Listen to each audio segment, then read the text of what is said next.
Morag, you picked the hymn Be Still for the Presence of the Lord. And I wonder if you could tell us a little bit more about why Be Still. Why Be Still? Because every time we sing it as a congregation, I really feel that it touches my heart, it touches my soul. I always feel up when it's sung in the church or elsewhere. The tune really strikes a chord with me. The lyrics, I know there's biblical connotations there, but that's not what speaks to me. What speaks to me is the words, be still for the presence of the Lord.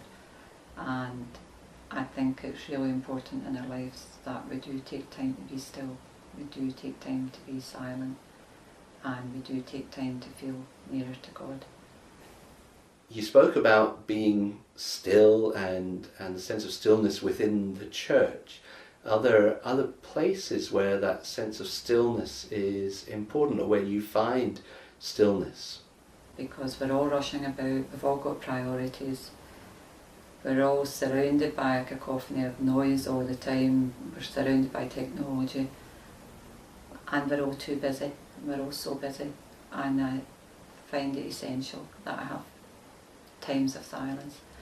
And much as I love coming home in my husband's car's in the driveway, I also love coming home and the house is empty, and I get that time to myself. I also love it at work when all the staff and the children have left and I've got the school to myself and I've got silence. And I think in the silence you feel closer to God, it's almost tangible. And I just think it's so important that we take time to be still and we take time to be silent and to feel that, to feel it within our souls. The hymn has got the kind of line in it, in him, no sin is found, we stand on holy ground. I know that's quite an important idea to you.